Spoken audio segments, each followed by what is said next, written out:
will not be able to make it tonight, so this will be available for the future as well.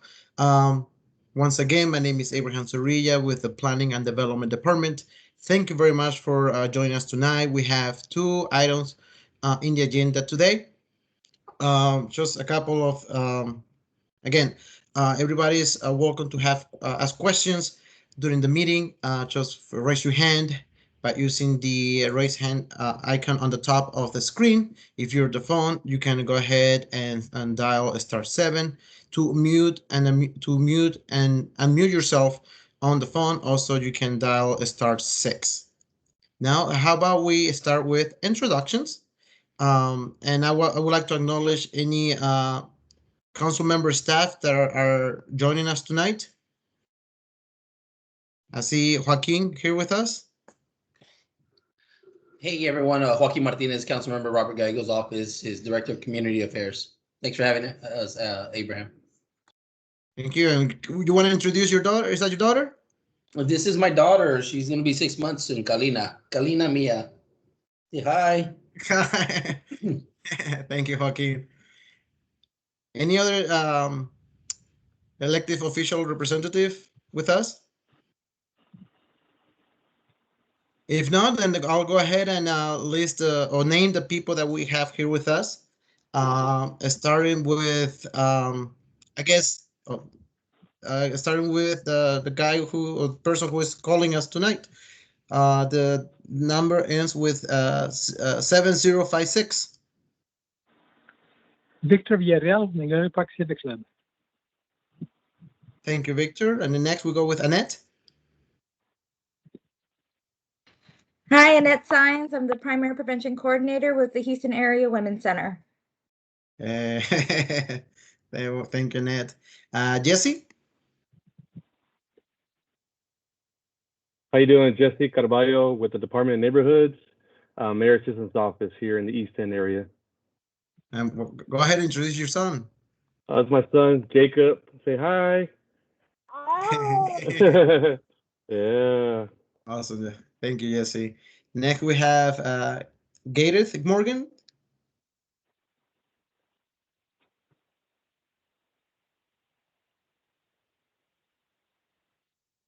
Next we have a guest. Not sure who that doesn't show a name, but if you can introduce yourself. I think it's the last person who joined us. It's me. I'm Gloria Rodriguez. I'm the Director of the Constituent Services for Councilmember Robert Gallegos, and I work with Joaquin Martinez. Happy to be here. Oh, thank you very much for joining us. Thank you. Okay, guess next Isabel. Hello, everyone. My name is Isabel Martinez, working with the Houston Area Women's Center as the Director of Violence Prevention. And I'm glad to be here.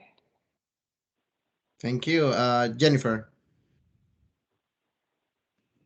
Hi, I'm Jennifer Truitt. I'm also with Houston Area Women's Center as a violence prevention educator. Thank you. Jorge. Hey y'all, this is Jorge representing El Centro de Corazon.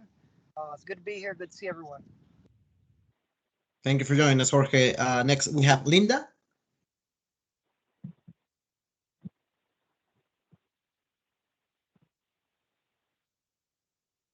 Linda, you there? She posted it in the chat. Oh. Yes. Linda says, Linda Jamali, I'm with State Rep Ann Hernandez office. I don't have audio right now. Oh, well, thank you for joining us. Patricia?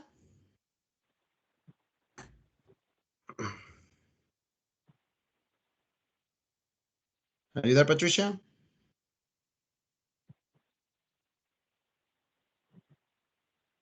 You're muted, just in case. Hey y'all, this is Jorge. In case Patricia can't get it on, she's with the East End Communities Collaborative. Oh, there you are. Sorry, Patricia. Jorge, always looking out for me. Thank you so much. Yes, Patricia Cabrera, East End Communities Collaborative. Thank you. Thank you, Patricia. Let's see if my computer is stuck here now. Let's see. Next we have Sonia. I think it's only one, right? Sometimes there's two. Sonia Corrales, Houston Area Women's Center. Hi, everyone. I serve as the Chief Program Officer. Nice to see everyone. Team Hawk representing. Thank you for joining us, Sonia. Then Tisha. Good evening, everyone. I'm Tisha Betty. I am the community liaison at the Houston Area Women's Center. The whole violence prevention team is here. Thank you. And last we have Sandra. Yes, good evening, everybody. Sandra Zamaripa, Community Liaison for Commissioner Adrian Garcia, Precinct 2. Thank you for joining us, Sandra. No, before I start the meeting, I will let you know that the purpose of the meeting is to provide information about existing programs, and we definitely need your help to move forward with those programs. So once we talk about the items for the agenda today, I would like you to participation to help us find ways to move forward with those projects, because definitely we need people participation from the Magnolia Park Manchester area. With that, I would like to give the floor to the Houston Area Women's Center. So by all means, go ahead. Thanks so much, Abraham, and thank you for the opportunity to speak with everyone tonight. Again, my name is Isabel Martinez. And basically, one of the things that Hawk is doing, for most people who know Hawk know that we are focused on ending domestic and sexual violence for all people. And so we recognize that a huge part of that is prevention. And so the way we do prevention is focusing on young people and ensuring that they have adequate tools and resources to process situations, events, and feelings in order to deter them from behaving in certain ways that promote violence, both towards gender-based violence as well as violence in the community. And so the goal of ours is to help bring programs to the Magnolia Manchester community that will help encourage not only involvement with the community, but also bring additional resources for them that they might not have access to outside of what they currently have. So Annette and Jennifer will speak on the program that we have for young women, and Tisha Betty will speak on the program that we currently have for young men. So if you can bear with us, we are going to transition. So Annette, why don't you go ahead and start us off? Thank you. Thanks. So I'm going to let Jennifer talk about the Be Strong group for young women, but I do want to talk about two programs that we'll be doing. One is how we are trying to get a student advisory board that is specific to the Magnolia Park Manchester area.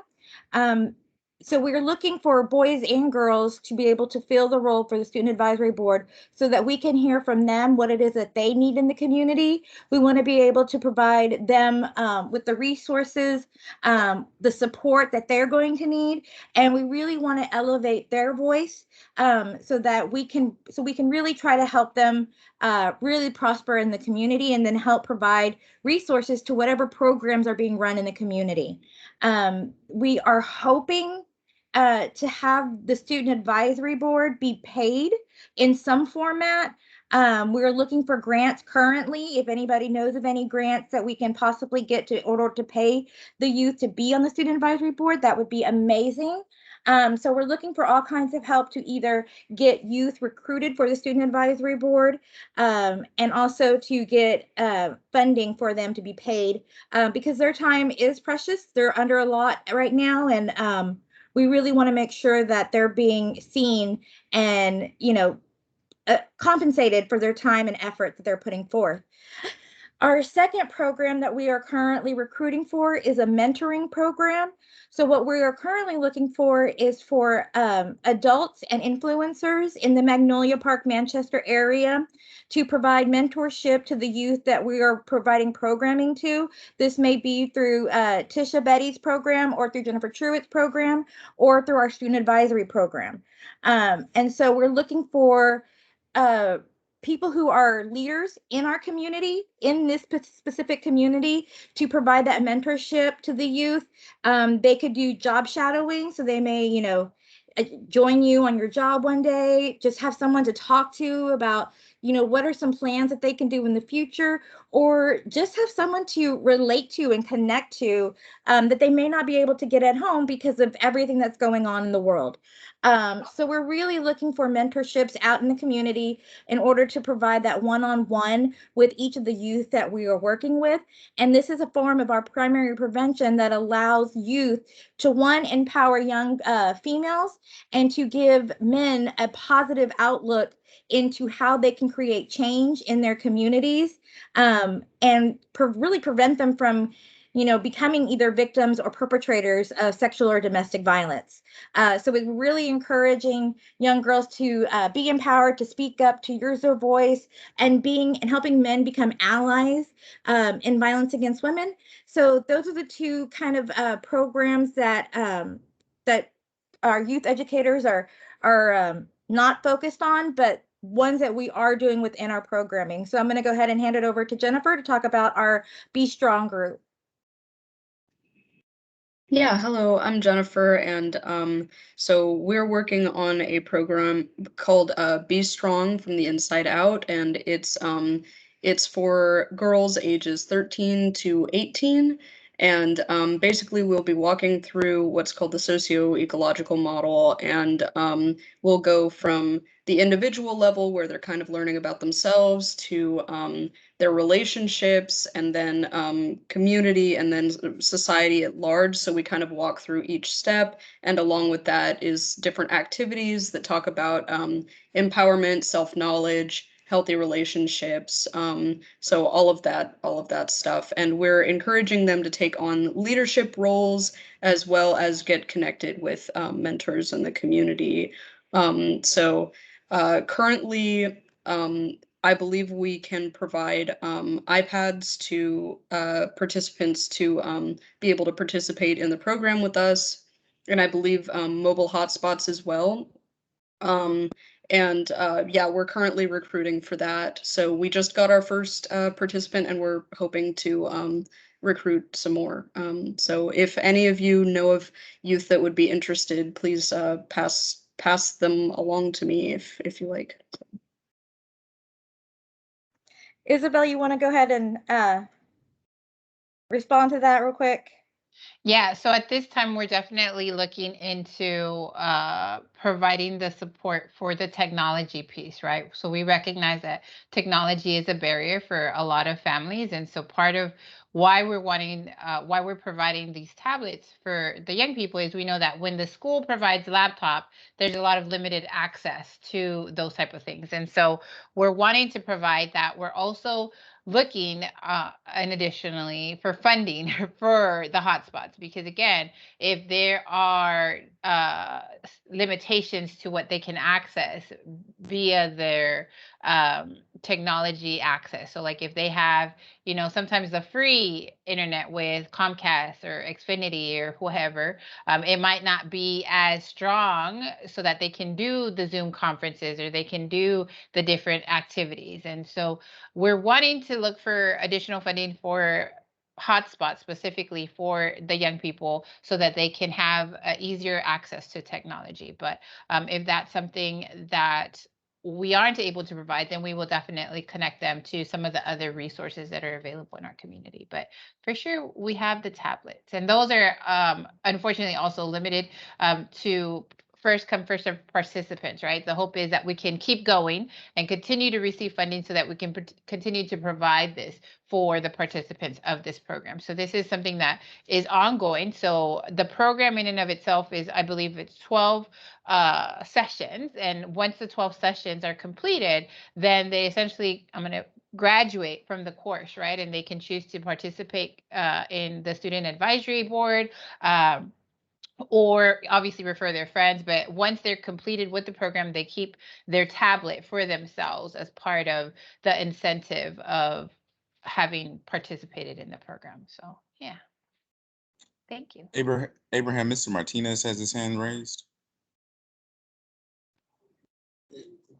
Thank you, Eric. Just quickly, Isabel, are there specific schools that y'all are in now? Because through the council member's office, we normally receive annually, and this is through Harris County Department of Education, after school funding. And so if y'all are in certain schools or y'all are associated with the after school funding with the Harris County Department of Education, we can start looking at you all to provide some of that funding. That's great to hear. We are currently at, we've been working closely with Milby High School. So our funding is very specific to the Magnolia Manchester community. And so it's within the zip codes, right? So I believe it's 77011, 77012. And what's the third zip code? Sorry, we're all stumped on that one. We'll get back to you, but those 3 zip codes are the main. So the public school that we're working with is Milby High School, and we're also working with. We haven't reached out, unfortunately, to the middle schools, and so part of this is and I'm gonna try to choose my words. It's not that we don't want to associate with the schools. We're trying to make this a community program because there are a lot of limitations. Well, is it 77087? Is that the zip? We'll get back. It could be 87. The Okay. Peacock Park area, which is not too far from Magnolia, Manchester.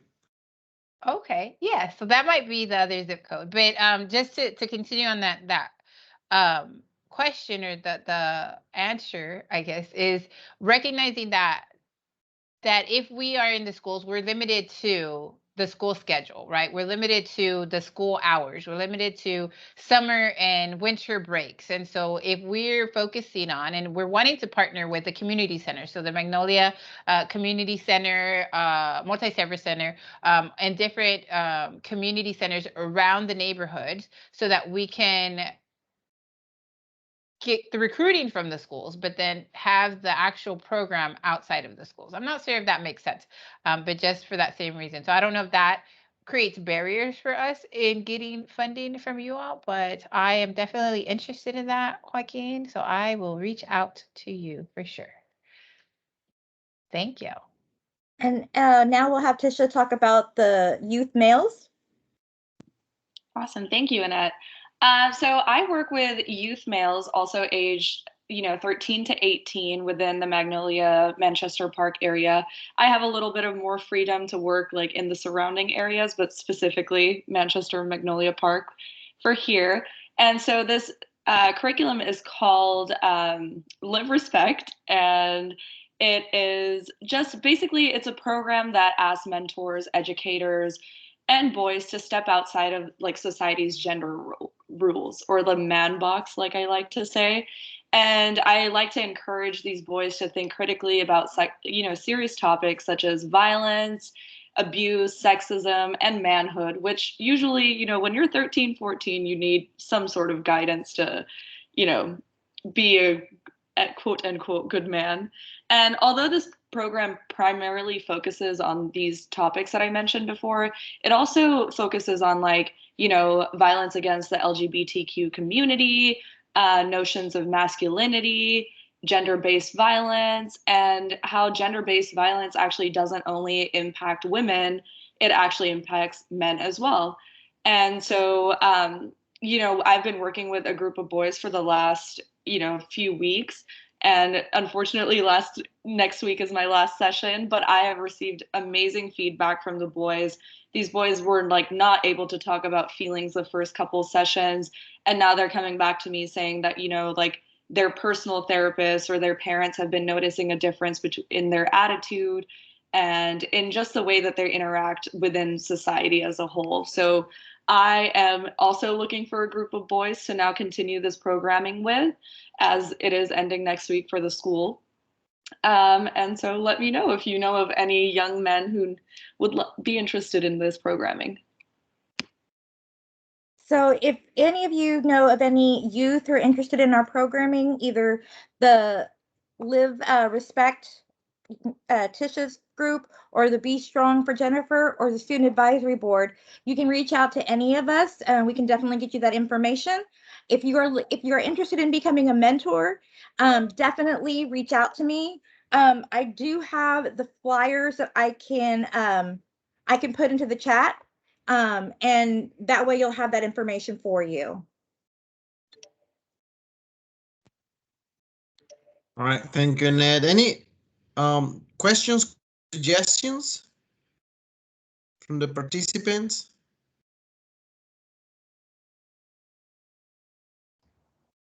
Yes, go ahead, Gloria. Can y'all hear me? Yes. Hi, everybody. Thank you for this wonderful presentation. I'm such a big fan of Houston Area Women's Council. Hi, Sonia. So my organization, Body of Dogs, we work, of course, with the animals and the families, but, there's a strong correlation with animals and abuse. And, I just wonder, have y'all ever thought of some... I do believe Sorry, we lost her. No, I think she's muted. Gloria, you there? Oh, somehow I got muted again. I don't know. At what point did I get cut off? About the talking about the relationship between animals. Yeah, there's a strong correlation with, animals abuse and their victims in homes, with women and children. And we work a lot with the youth too. So I was wondering if there's any opportunity. I'd love to have a side meeting with you all about maybe doing some partnership or collaboration. And thank you, Abraham. I get so many emails about these wonderful meetings that you're doing. And when I saw that you were doing it for Houston Area Women Council, I said, I have to make this meeting. So bravo to all of y'all. Amazing work. Thank you. Yeah, and I just want to point out that, like, with our groups that we're doing, we really do want to encourage our youth to become really active in the community. And what that would look like might be joining different movements that are in there, so different causes that they can become part of. So that would be something really great for the youth who are interested in helping with animal abuse. We're also looking at environmental issues. So anything that the youth want to get involved in, we're going to support them and we're going to let them take the lead. But that is absolutely definitely something that I think a lot of our youth would be interested in. Okay, great. And if there's anything else that you want to, if you want to just have another conversation about just the intersection between the animal abuse and domestic violence, we're happy to have that. We do training. We do have some partnerships right now because we know that that's a real issue. Oftentimes, people stay in violent situations because they do not want to leave their pet behind and they think that they cannot take their pet with them. And so we know that this is a real issue. So yeah, we would love to talk to you a little bit more about that. And I'm a great supporter of Body of Dogs. Thank you. Thank y'all. Great. Awesome, ladies. Awesome. Thank you, Sonia. Abraham, you have two people with their hand raised, Miss Patricia and Mr. Martinez.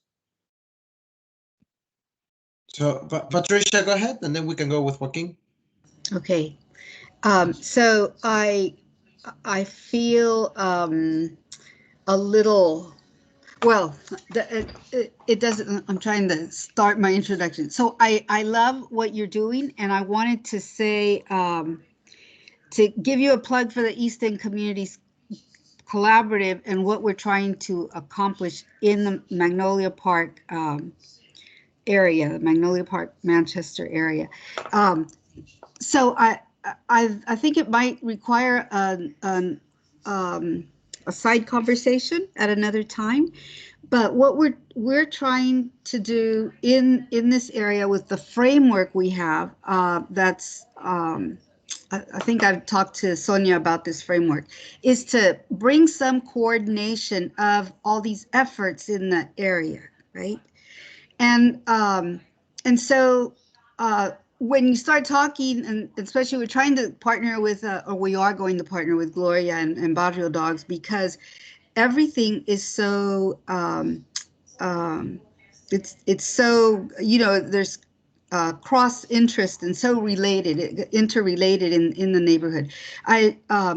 What I want to offer to you is that we have funds available for these partnerships to help you, and to create a space that, like you said, exactly like you said, it's away from the schools, because away from the schools you have a little more freedom to address issues that might be controversial in a school setting, right?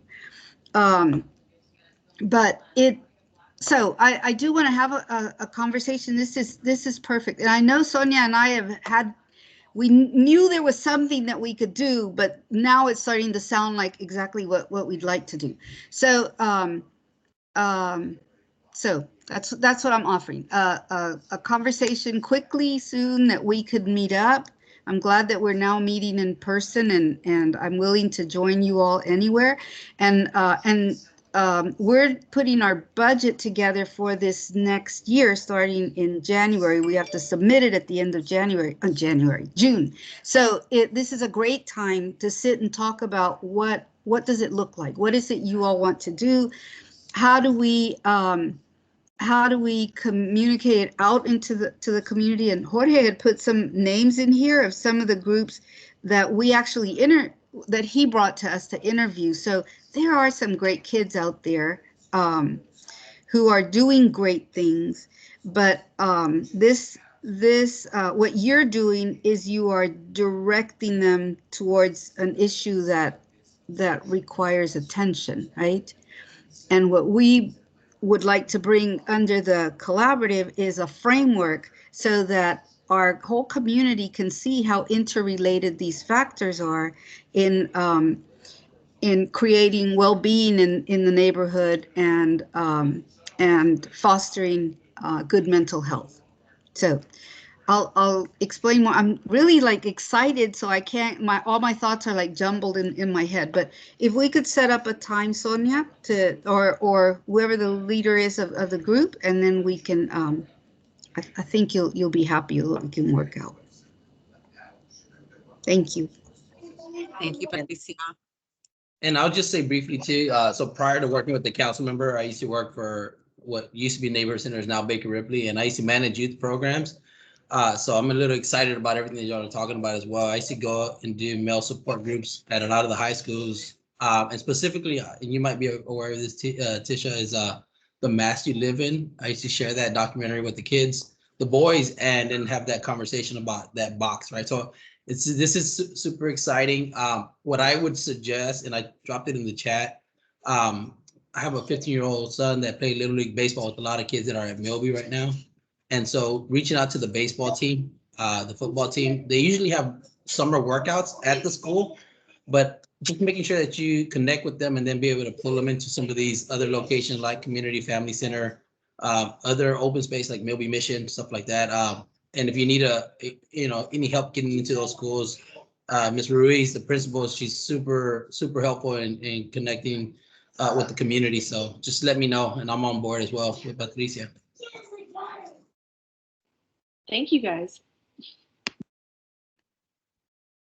Oh, this is great. You guys are gonna have a lot of meetings coming up, and in case, I'm sure you guys know each other, but in case you need some contact information, please feel free to put it in the chat to make sure everybody has their contact information, so meetings will can be scheduled pretty soon.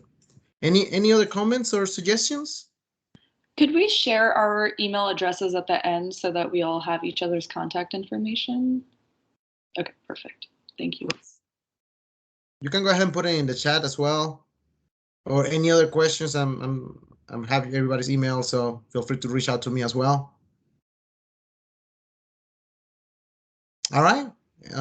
So before I move on, I just want to make sure that we're good. Isabel, any other comments?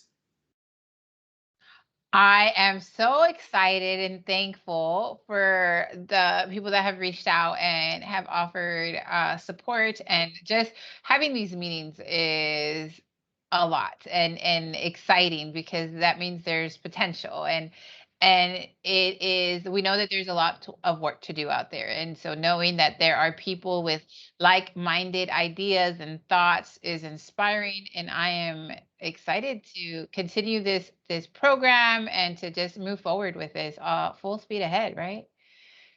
So excited. Thank you.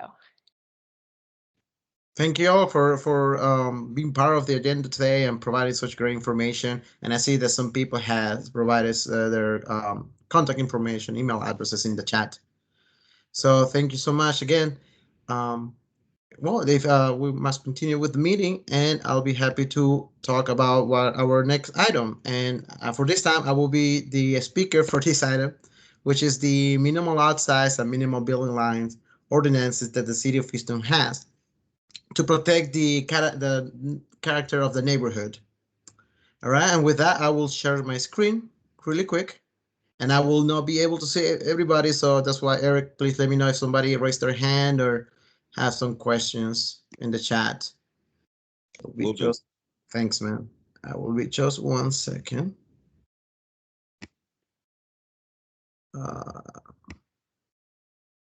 All right, so this program has been with the city since the early 2000. I mean, building lines have been in the program with Chapter 42 since 1999. So we have some of those ordinances already in place. Some of them are being renewed, and some of them are about to expire. But I'm gonna go ahead and explain what those ordinances are. So just the same way the city of Houston welcome development, there's also a way to protect the character of the neighborhood with the minimal lot size and building lines ordinances. So again, the purpose of this meeting is to basically show you different ways of basically protect your neighborhood with the minimum building line and minimum lot size ordinances. Okay, so again, we're going to talk about the three different types of ordinances. Again, the lot size block, the building line block, and the minimum lot size area. Ordinances are within the Chapter 42 of the City of Houston Code of Ordinances.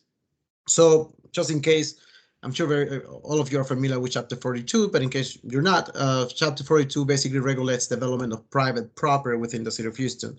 This means subdivisions, street and driveways, building lines, land use for such a multifamily residential, plat variances, the kind of things. So we're going to start with special minimum lot size block ordinances.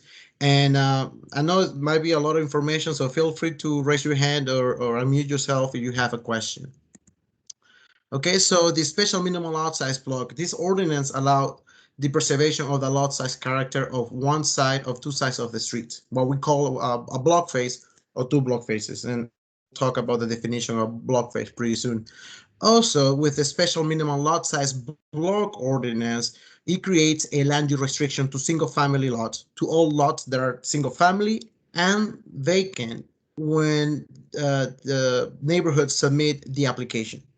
Again, this is only for single family lots and vacant lots when the application is submitted. The commercial lots in multifamily lots will not have the single family land use restriction if the ordinance or the application is approved. However, they definitely will have the minimal lot size restriction. This is just an example of a vacant lot. And as you can see, this is located at Summer Street in the Houston's First Ward area. And what is the red rectangle represents where a house will be on the vacant lot, a house similar to the ones in the picture. So this is the same corner, it's just a different angle. And without a minimal lot size ordinance or without any type of protection, this is what happened on the same corner lot. They built 3 townhouses where there used to be only one lot. Now let me talk about special minimum building lines or blocks. And basically, this is an ordinance that allows the preservation of the building line character, again, in one side or two sides of the streets. So basically, building line is the distance between the property line and where the building is sitting. So this is, for those who cannot see it, I'm showing a picture of a block face, Golden Retriever Lane, where it's showing the building line, which is the distance between the property line and where the houses are located. And in the picture, it shows 20 feet.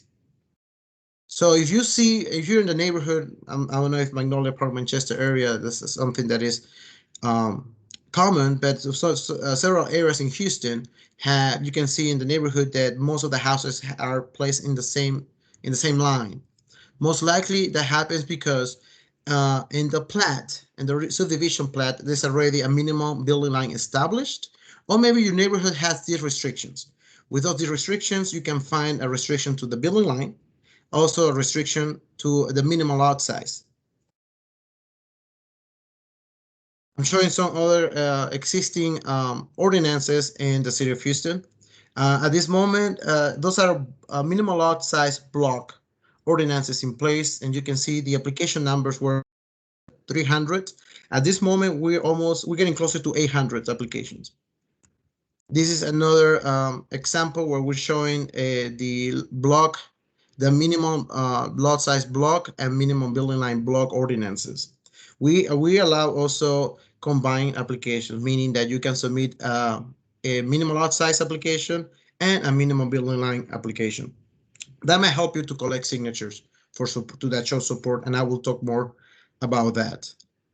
Any questions so far? I know it's a lot of information, so I want to make sure you guys understand what I'm talking about and what minimal lot size and building line is. Well, if not, I'll continue. So for us to accept an application, we have to make sure it meets some criteria that is required by the ordinance. So an application such as lot size or minimum lot size or minimal building line, and the boundary of the application cannot be less than 1 block face, but no more than 2 block faces. They must contain all the lot within the block face. It must be contiguous, so there is not a lot that cannot be excluded. Okay. Now, what we ask is that at least 60% of the lots must be single-family lots. And if this, so we have also a condition, I guess, that if there is a area that already has the restriction that establishes minimum lot size, then we will not be accepting that application unless one lot within the block face is opt out from the deed restriction, meaning that that one lot is not part of the deed restriction. And same thing with building lines. So the definition of a block face basically is a portion of the block that sits on a street between two intersecting streets or between an intersecting street and the termination of the street. And the street shall mean a public street or a permanent access easement. Okay, so there's a couple of things that we also require with the application, which is the petition of support, where the applicant must provide that. Means they need to collect signatures from the property owner within the boundary of the application. Now, again, signatures from property owners determine the amount of support of an application. It's very important to have the signature of the property owner. If somebody else signed representing the property owner, we definitely contact the property owner to make sure that's the case. They will need to provide maybe an email or a letter stating that whoever signed the petition on support on their behalf represent the support. Okay, and what we're asking is a 51% support. With the 51% support, there's a couple of situations that can happen if we receive a protest or if that application does not meet the 51% support. So in the case that we receive an application and it has 51% support or more with no protest, then the application will go straight to the director of the planning department for administrative approval and then move forward to city council for approval.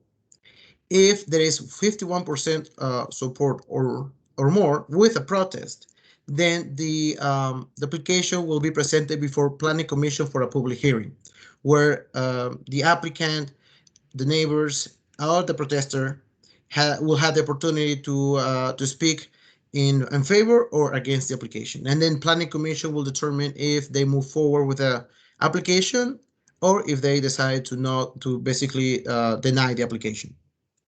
Now, less than 51% and or a protest, it will be forward with to planning commission. So let's say that we receive an application and it has 45% support. That application would automatically go to planning commission. Now, if we have one protest or more, then there's a different type of scenario that can happen. And it will, once if it gets to that place, we'll definitely contact the applicant and inform of the different things that could happen. For example, the planning commission may modify the boundary by removing one block face. if that block face has no support or less support, and or maybe the planning commission decide to deny the application, says there is no much support from the property owners. Okay, so consideration to recommend approval with less than 50%. I mean, every application is a different scenario. We have people who property owners who don't live in those houses. Maybe most of the people who live there are renters. Maybe it's only one person protesting when there's obviously support from the community. During the public hearing, also, we welcome property owners who did not cite the petition support to attend the public hearing and talk about the support for this application. Again, language barrier, there are properties that are owned by the some government, even the city of Houston, Harris County. Those properties will be included in the application. However, it will not affect the calculation for the single family percentage. So with lot size and building lines application process, what you see is basically what the steps that it follows once we receive an application. So first we receive the application. Once we verify it meets the criteria, the support and so forth, we send a notification letter to all the property owner within the boundary of the application area. With that, we inform them about the existence of the application, and they will have a 30-day protest period where people will have the opportunity to basically protest, show their opposition for this application. Now, if the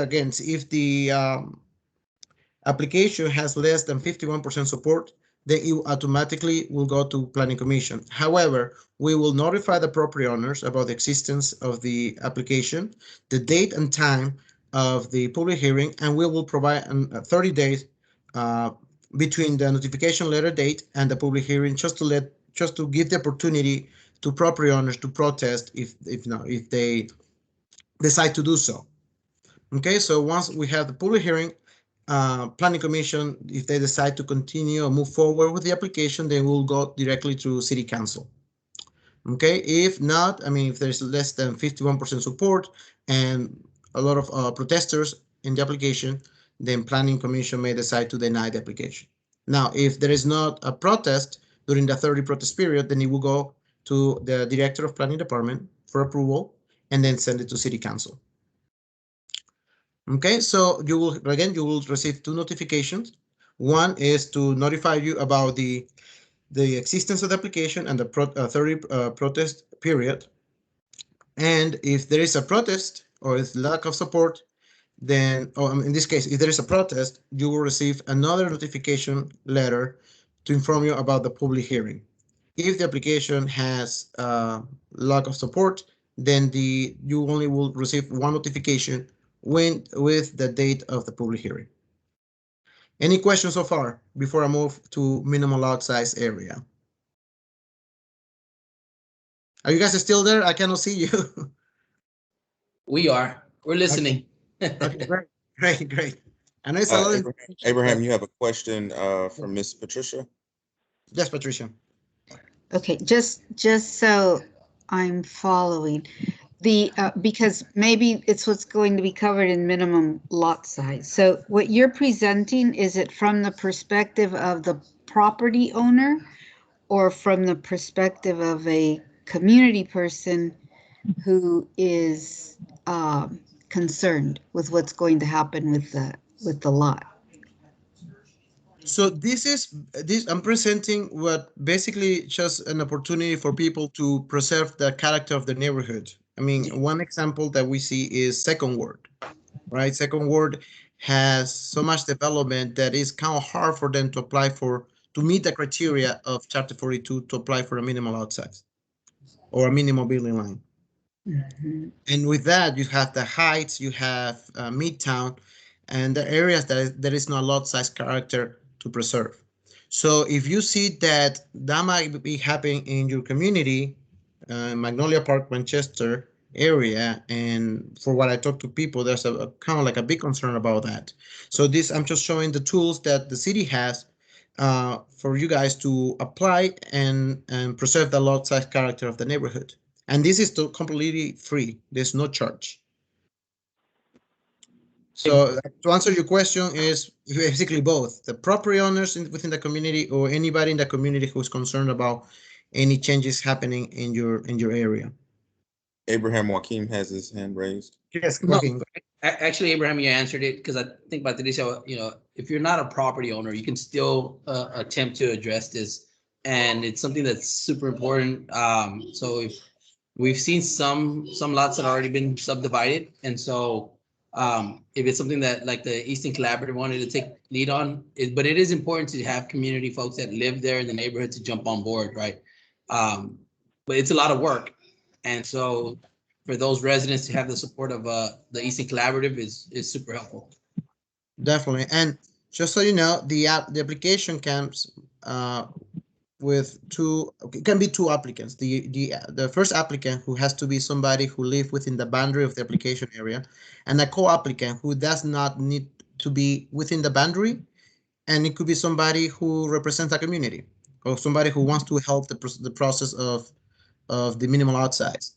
So they say that is people are busy or they don't have time to deal with this, but they really wants to collaborate on having those type of protections on the block. Then they could be the applicant for the minimal lot size application or minimum building line. However, the be somebody who does not necessarily live in that area. Could be somebody who works in a non-profit organization or another neighbor, somebody who lives a few blocks away, who wants to continue this process of establishing minimal lot size in the community. So there is different ways for the community to participate. Did that answer your question, Patricia? Yes, I think so. If I have another question, I'll listen and then I'll raise my hand again if I have another question. Thank you. Thank you. All right, great. So we move to the minimum lot size area, which is. I have a question. Sure. Is this house by house or block by block? Because you keep saying 51%. 51% of what? One block, two blocks, three blocks? A community of what? So 50% of the lots. So the boundary could consist of one block face or two block faces. That's based on the applicant, and make sure, and you have to make sure that at least 60% of the lots are single family. Okay, so and with that, so the percentage of support is based on the size of the lot. So the bigger the lot, the bigger the support. But if we're talking about two block faces, we're talking about 51% support from the lots within the boundary. Again, at this point, define boundary for me. The boundary for a minimum lot size or a minimum building line is maybe one block face or two block faces. Okay, because the thing is here in Magnolia, as you know, we have a mosaic of sizes, 25 feet by 50 feet, 25 by 100 feet. Mm-hmm. Therefore, we're people who have houses, single family houses, but no driveways. So they're parked on the street, so therefore, we're back to much of just mumbo jumbo here because there's no place for them to park cars. They end up parking on the sidewalks. So, and if the concern is also about park on the yards, I'll be happy to talk to you about. We also have prohibited yard parking. But everything. At this point, they have no yard at all. Period. No yard. Oh, okay. I'm sorry. It's just okay. But basically, the minimum lot size basically prevents lots to be subdivided in smaller lots. Okay. So, Abraham, if I can just, Victor, if you're talking about parking, because let's say it's on like an Avenue F or there isn't really a yard and they're parking and blocking the sidewalk, I can report that to 311 now and have parking management out there. No results. No results. If we call it over and over and over on sidewalks, no results. Go ahead. I'm sorry, Abraham, but I see them drive by, but they do nothing. Go ahead and when you call in 311, just go ahead and report it to parking management that they're blocking the sidewalk, and just send it over to the office, and me and Gloria will take care of it. Oh, good. All right, good. Continue. All right. Thank you. All right, so we're ready to go to talk about minimum lot size area. Now, there is a couple criteria, and with minimum lot size area, so it's more work than a building line application, a minimum lot size block application. So this is definitely includes a big number or greater number of properties or lots. So if the boundary of the minimum lot size area application consists of 2 or more subdivisions, then the area can include up to 400 lots. If the area consists of only one subdivision, then the lots can be up to 500 lots. Okay, now the condition for this area application is that it cannot be less than 5 block faces or 5 or more lots. So basically, within those 5 block faces, you need to have at least 5 lots or more. After that, the size or the number of lots per block face might vary, which is that's fine. Now, with the single family residential use must be at least 80%.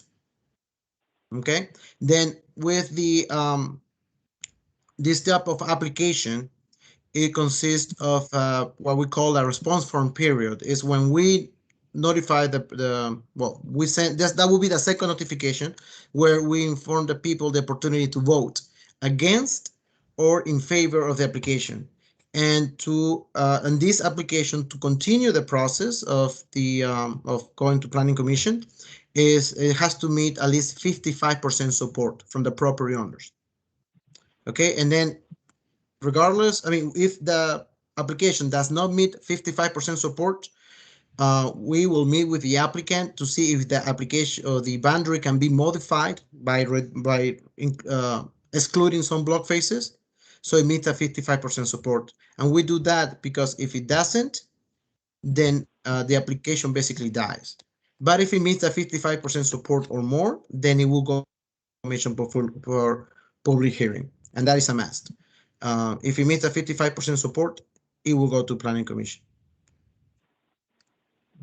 I'm showing is example of some area applications that was received in the city of Houston. And as you can see, there are several block faces. All of them are more than, well, most of them are more than five lots per block face. You can see there are a couple that are 2 block faces, 3. The other one is 4. Some of them have different shapes, but as long as it shows that it has a lot size character to protect, then we can definitely accept the application. This is another more common shape. And this is another example. So again, we have seen different and weird shapes when it's about minimal lot size area application, as long as it's continuous and include all lots within the block face, then we'll definitely accept it. And obviously, we need to have a lot size character to preserve. So this is the basically things that we have under consideration when we review an application. So again, the minimum lot size area must have a lot size character to be preserved. Then it has to demonstrate the sufficient support. With the application, it comes up with an evidence of support, where we just ask for 10% of support from the property owners. This is not for the lot size. This is for basically for the numbers of property owners within the boundary of the application area. For example, if the boundary consists of 100 property owners, then 10 of them has to sign the petition support for us to accept it. Okay, so again, it's the compliance. It has to comply with the application requirements, which is the lot size character to preserve, 80% single family, percentage of support, of initial support. And in the boundary, no block face includes a significant area that does not share a lot size character with the rest of the proposed area. Meaning that if there's a block that already were subdivided, most of the lots were subdivided, or it does not have a character to preserve with talking about land use. I mean, if that block face consists of more commercial lots or industrial lots than single family, then we may require for you to remove that block face from the application boundary. Now, the area process is longer than a block, a minimum lot size block or application, or a minimum building line block application. Those two applications normally might take between 2 to 3 months. An area application, it could take 6 months or more. And this is the reason why. Once we receive an application and we make sure it meets all the criteria, we send one notification letter to all the property owners within the boundary of the application to inform them about a community meeting that will be hosted by the planning department. We have done it in the past during the pandemic through this method, through using Teams. But before that, we did it in person. The applicant with the application needs to include 3 locations where we can host this community meeting. And the purpose of that is to inform the property owners about the restrictions that come with this application because of the voting process. And that's the second notification. Once we have our community meeting, we send what we call response form, where people will have 30 days to basically show the support or the opposition by filling out the response form and send it back to us. If we do not receive the response form back, we assume that is a no vote or a vote against the application. That's why it's very important for the members of the community to be part of this process. People can knock doors and just to make sure that they receive the response forms. If they didn't, they can reach out to us, or we can find different methods to make sure that the property owner receive the response form. They can send it back via in person, by mail, by fax, even by email. You can scan and email it to us. You can also take a picture as long as it looks clear, and you can email it to us as well. If the application meets the 55% support required after the response form period, then we'll have a public hearing where the Planning Commission will hear the community and determine if they're going to continue the application process, or there's some modification that needs to be made based on the support of the block faces. And we have seen that in the past. If there is a one block face that lack of support and is maybe at the border of the area, then they may decide to remove it. As long as it still meets the other criteria, which is the 55% support, the 80% single family land use, and as long as it's still contiguous. Now, after that, if Planning Commission approve the application, then it will go to City Council. Now, again, you will receive 3 notifications: 1 for the community meeting, 2 for the response form of the voting process, and 3 for the public hearing. So now this is I know it sounds like a lot of information, but as Eric, I, and other people from my division, we'll be happy to assist you. We've done this. This is part of our job before complete communities. That's the only thing I used to do. But now I think we have the experience and the knowledge and the time to assist you with this. We're neutral. So, I mean, this is an application that is within Chapter 42, and we're here to present the facts. We're here to help you in any way possible to preserve the law-size character of your neighborhood. And we also provide recommendation for during the public hearing. So if you're interested, if you think you have some community members or some neighbors who would like to preserve the law-size character and the building line character of your neighborhood, please let them know about this opportunity. Again, this is completely free. The only expense that you may or that you will have are the signs. So, and we'll talk more about it if you decide to submit an application. But signs, that's something that you can do it yourself. You can go through Office Depot. There's different methods. Some people want to go fancy. Some people want to keep it simple, as long as it's feasible. And it's only signs for people to be aware of what's happening, and basically has our phone number for any questions. Okay, so with that, that's the end of my presentation. So I'm open to any questions that you may have. And let me stop sharing my screen.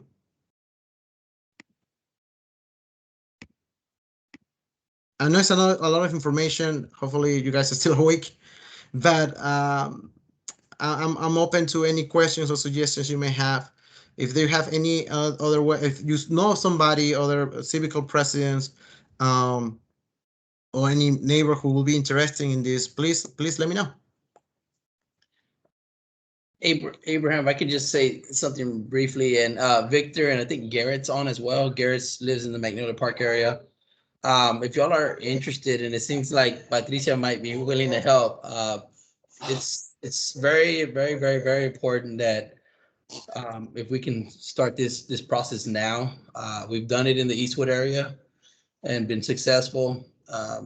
And so just know that the council member's office is here to support as well, however y'all need. Again, both to Victor and Garrett. And literally, I think we should start on the west side of Magnolia Park, move our way towards the east side. And I'll just throw this little nugget out there as well. It might be important to go ahead and start in that Pineview area because we're about to have a $11 million CIP project that will be improving the frontage of everybody's home. And as soon as that happens, folks are going to want to develop in that area. Sounds good. And just so you know, the information that we have, application, response form, notification letters, we send it in English and in Spanish is needed. So I'm happy to do the same presentation for the Spanish speaker community in Magnolia Park Manchester area, and that's the hardest people to convince because I mean, sounds too good to be true sometimes, you know. But anyway, in any chance, any opportunity that you see for me to go to the community and talk to them, I'll be happy to do so. Okay, and if you want to reach out to me after this meeting or tomorrow, by all means. All right, so with that, I mean, we conclude our NST meeting. So thank you so much for your time. Thank you for being willing to participate with, do you call it HOG? The Houston Area Women's Center. And definitely you will hear from me soon for other meetings that we might have in June. Thank All right, you well, so much for the opportunity. Thank you, Abraham. Thank you. Thank you very